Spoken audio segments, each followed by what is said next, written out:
Beginning on page 133, Friday, 7 January, 1944. Dear Kitty, what a silly thing I am. I'm quite forgetting that I have never told you the history of myself and all my boyfriends. When I was quite small, I was even still at a kindergarten. I became attached to Carol Sampson. He had lost his father and he and his mother lived with an aunt. One of Carol's cousins, Robbie, was a slender, good-looking dark boy who aroused more admiration than the little humorous fellow, Carol. But looks did not count with me, and I was very fond of Carol for years. We used to be together a lot for quite a long time, but for the rest, my love was unreturned. Then Peter crossed my path, and in my childish way, I really fell in love. He liked me very much too, and we were inseparable for one whole summer. I can still remember us walking hand in hand through the streets together, he in a white cotton suit, and me in a short summer dress. At the end of the summer holidays, he went into the first form of the high school and I into the sixth form of the lower school. He used to meet me after school and vice versa. I would meet him. Peter was a very good-looking boy, tall, handsome, and slim, with an earnest, calm, intelligent face. He had dark hair and wonderful brown eyes, ruddy cheeks, and a pointed nose. I was mad about his laugh, above all when he looked so mischievous and naughty. I went to the country for the holidays. When I returned, Peter had in the meantime moved, and a much older boy lived in the same house. He apparently drew Peter's attention to the fact that I was a childish little imp, and Peter gave me up. I adored him so that I didn't want to face the truth. I tried to hold on to him until it dawned on me that if I went on running after him, I should soon get the name of being boy mad. The years passed. Peter went around with girls of his own age and didn't even think of saying hello to me anymore, but I couldn't forget him. I went to the Jewish secondary school. Lots of boys in our class were keen on me. I thought it was fun, felt honored, but was otherwise quite untouched. Then later on, Harry was mad about me, but as I've already told you, I never fell in love again. There's a saying, time heals all wounds, and so it was with me. I imagined that I had forgotten Peter and that I didn't like him a bit anymore. The memory of him, however, lived so strongly in my subconscious mind that I admitted to myself sometimes I was jealous of the other girls, and that was why I didn't like him anymore. This morning I knew that nothing has changed. On the contrary, as I grew older and more mature, my love grew with me. I can quite understand now that Peter thought me childish, and yet it still hurt that he had so completely forgotten me. His face was shown so clearly to me, and now I know that no one else could remain with me like he does. I am completely upset by the dream. When Daddy kissed me this morning, I could have cried out, "Oh, if only you were Peter." I think of him all the time, and I keep repeating to myself the whole day, "Oh, Peedle, darling, darling Peedle." Who can help me now? I must live on and pray to God that he will let Peter cross my path when I come out of here, and that when he reads the love in my eyes, he will say, "Oh, Anne, if I'd only known, I would have come to you long before." I saw my face in the mirror, and it looks quite different. My eyes look so clear and deep. My cheeks are pink, which they haven't been for weeks. My mouth is much softer. I look as if I'm happy, and yet there's something so sad in my expression, and my smile slips away from my lips as soon as it has come. I'm not happy because I might know that Peter's thoughts are not with me, and yet I still feel his wonderful eyes upon me and his cool, soft cheek against mine. Oh, Peedle, Peedle, how will I ever free myself of your image? Wouldn't any other in your place be a miserable substitute? I love you, and with such a great love that it can't grow in my heart anymore, but has to leap out into the open and suddenly manifest itself in such a devastating way. A week ago, even yesterday, if anyone had asked me, which of your friends do you consider would be the most suitable to marry, I would have answered, I don't know. But now I would cry Peedle because I love him with all my heart and soul. I give myself completely, but one thing he may touch my face, but no more. Once when we spoke about sex, Daddy told me I couldn't possibly understand the longing yet. I always knew that I didn't understand it and now understand it fully. Nothing is so beloved to me now as he, my Peedle, yours, Anne. Wednesday, 12 January 1944. Dear Kitty, Ellie has been back a fortnight. Meep and Hank were away from their work for 2 days. They both had tummy upsets. I have a craze for dancing and ballet at the moment and practice dance steps every morning diligently. I've made a super modern dance frock from a light blue petticoat edged with lace belonging to Manza. A ribbon is threaded through around the top and ties in a bow in the center, and a peak corded ribbon completes the creation. I tried in vain to convert my gym shoes into real ballet shoes. My stiff limbs are well on the way, becoming supple again like they used to be. One terrific exercise is to sit on the floor, Hold a heel in each hand and then lift both legs up in the air. I have to have a cushion under me, otherwise my poor little behind has a rough time. Everyone here is reading the book Cloudless Morn. Mummy thought it exceptionally good. There are a lot of youth problems in it. I thought to myself rather ironically, take a bit more trouble with your own young people first. I believe Mummy thinks there could be no better relationship between parents and their children, and that no one could take a greater interest in their children's lives than she. But quite definitely, she only looks at Margot, who I don't think ever had such problems and thoughts as I do. Still, I wouldn't dream of pointing out to Mummy that in the case of her daughters, it isn't at all as she imagined, because she would be utterly amazed and wouldn't know how to change anyway. I want to save her the unhappiness it would cause her, especially as I know that for me, everything would remain the same anyway. Mummy certainly feels that Margot loves her much more than I do, but she thinks that this just goes in phases. Margot has grown so sweet. She seems quite different from what she used to be. Isn't nearly so catty these days and is becoming a real friend. Nor does she any longer regard me as a little kid who counts for nothing. I have an odd way of sometimes, as it were, being able to see myself through someone else's eyes. Then I view the affair of a young Anne at my ease and browse through the pages of her life as if she were a stranger. Before we came here, when I didn't think about things as much as I do now, I used at times to have the feeling that I didn't belong to Manza, Pym, and Margot, and that I would always be a bit of an outsider. Sometimes I used to pretend I was an orphan until I reproached and punished myself, telling myself it was all my own fault that I played this self-pitying role while I was really so fortunate. Then came the time that I used to force myself to be friendly. Every morning, as soon as someone came downstairs, I hoped that it would be Mummy, who would say good morning to me. I greeted her warmly because I really longed for her to look lovingly at me. Then she made some remark or other that seemed unfriendly, and I would go off to school again feeling thoroughly disheartened. On the way home, I would make excuses for her because she had so many worries, arrive home very cheerful, chatter 19 to dozen until I began repeating myself and left the room wearing a pensive expression, my satchel under my arm.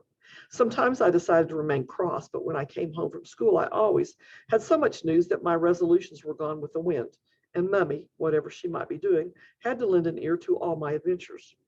Then the time came once more when I didn't listen for footsteps on the staircase any longer, and at night my pillow was wet with tears. Everything grew much worse at that point, infant. You know all about it. Now God has sent me a helper, Peter. I just clasp my pen, kiss it, and think to myself, why do I care about the lot of them? Peter belongs to me and no one knows anything about it. This way I can get over all the snubs I receive. Who would ever think that so much can go on in the soul of a young girl? Yours, Anne. Saturday, 15 January, 1944. Dear Kitty, there is no point in telling you every time the exact details of our rows and arguments. Let it suffice to tell you that we have divided up a great many things, such as butter and meat, and that we fry our own potatoes. For some time now, we've been eating whole meal bread between meals as an extra because by 4 o'clock in the afternoon, we are longing for our supper so much that we hardly know how to control our rumbling tummies. Mummy's birthday is rapidly approaching. She got some extra sugar from Kraler, which made the Von Dons jealous, as Mrs. Von Don had not been favored in this way for her birthday. But what's the use of annoying each other with yet more unkind words, tears, and angry outbursts? You can be sure of one thing, Kitty, that we are even more fed up with them than ever. Mummy has expressed the wish, one which cannot come true just now, not to see the Von Dons for a fortnight. I keep asking myself whether one would have trouble in the long run, whoever one shared a house with, or did we strike it extra unlucky? Are most people so selfish and stingy then? I think it's all to the good to have learned a bit about human beings, but now I think we've learned enough. The war goes on just the same, whether or not we choose to quarrel or long for freedom and fresh air, and so we should try to make the best of our stay here. Now I'm preaching, but I also believe that if I stay here for very long, I shall grow into a dried up old beanstalk, and I did so want to grow up into a real young woman. Yours, Anne. Saturday, 22 January 1944, dear Kitty. I wonder whether you can tell me why it is that people always try so hard to hide their real feelings. How is it that I always behave quite differently from what I should in other people's company? Why do we trust one another so little? I know there must be a reason, but still, I sometimes think it's horrible that you find you can never really confide in people, even in those who are nearest to you. Seems as if I've grown up a lot since my dream the other night. I'm much more of an independent being. You'll certainly be amazed when I tell you that even my attitude toward the Von Dons has changed. I suddenly see all the arguments and the rest of it in a different light, and am not as prejudiced as I was. How can I have changed so much? Yes, you see, it suddenly struck me that if Mummy had been different, a real mumsy, the relationship might have been quite different. It's true that Mrs. Von Don is by no means a nice person, but still I do think that half the quarrels could be avoided if it weren't for the fact that when the conversation gets tricky, Mummy is a bit difficult too. Mrs. Von Don has one good side, and that is that you can talk to her. Despite all her selfishness, stinginess, and underhandedness, you can give you can make her give in easily as long as you don't irritate her, get on the wrong side of her. This way doesn't work every time, but if you have patience, you can try again and see how far you get. All the problems of our upbringing, of our being spoiled, the food, it could have been quite different if we'd remained perfectly open and friendly and not always on the lookout for something to seize on. I know exactly what you'll say, Kitty, but Anne, do these words really come from your lips? From you who have had to listen to so many harsh words from the people upstairs? From you, the girl who has suffered so many injustices? And yet they come from me. I want to start afresh and try to get to the bottom of it all, not be liking the saying, the young always follow a bad example. I want to examine the whole matter carefully myself, find out what is true and what is exaggerated. Then, if I myself am disappointed in them, I can adopt the same line as Mummy and Daddy. If not, I shall try first of all to make them alter their ideas. And if I don't succeed, I shall stick to my own opinions and judgment. I shall seize every opportunity to discuss openly all of our points of argument with Mrs. Von Don, not be afraid of declaring myself neutral, even at the cost of being called a know-it-all. It is not that I shall be going against my own family, but from today there will be no more unkind gossip on my part. Until now, I am immovable. I always thought that the Von Dons were in the wrong, but we too are partly to blame.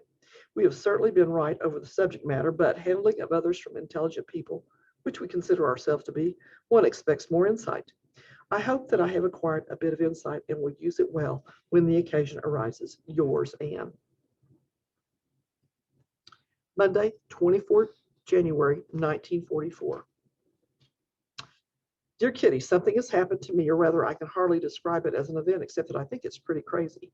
Whenever anyone used to speak of sexual problems at home or at school, it was something either mysterious or revolting. Words which had any bearing on the subject were whispered, and often, if someone didn't understand, he was laughed at. It struck me as very odd, and I thought, why are people so secretive and tiresome when they talk about these things? But as I didn't think that I could change things, I kept my mouth shut as much as possible, or sometimes asked girlfriends for information.